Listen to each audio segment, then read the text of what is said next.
बच्चे जब छोटे होते हैं ना तो वो अपनी स्टेट को समटाइम्स एक्सप्लेन नहीं कर पाते। जैसे उनका नॉर्मल हो सकता है वो नॉर्मल ना हो जो आपका नॉर्मल है, और आपका नॉर्मल जो है हो सकता है उनका नॉर्मल ना हो। क्यों? पहली बात तो ये कि उन्होंने लाइफ को भी उस तरह से एक्सपीरियंस ही नहीं किया हो सकता कि वो ये देख सकें कि अच्छा what is the normal, what is the regular normal. अब होता क्या है, समटाइम्स वो किसी चैलेंज को फेस कर रहे होते हैं लेकिन वो बता नहीं पा रहे होते, वो एक्सप्लेन नहीं कर पा रहे थे, बिकॉज उनको ये पता ही नहीं है कि ये चैलेंज है। उन्हें लगता है कि शायद ऐसे ही होता है।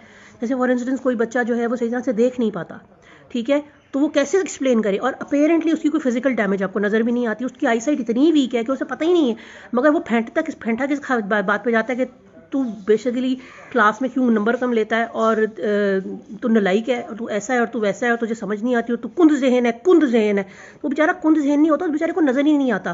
वो देखेगा तो आगे चीज़ों को एब्जॉर्ब करेगा ना, चीज़ों को समझेगा, मगर उसे ये पता ही नहीं है कि उसका ये प्रॉब्लम है, पहली बात। दूसरी बात, ये और बहुत सारे चैलेंजेस होते हैं समटाइम्स कुछ बच्चों के साथ, चीज़ों को कॉम्प्रीहेंड करने के चैलेंजेस होते हैं। आप इंस्ट्रक्शन देते हैं, उनके दिमाग में वो ब्ला ब्ला ब्ला ब्ला ब्ला ब्ला चल रहा होता है। क्यों? क्योंकि आप 4 इंस्ट्रक्शंस इकट्ठी देते हैं, उसके दिमाग में वो सब कुछ जंबल अप हो जाता है।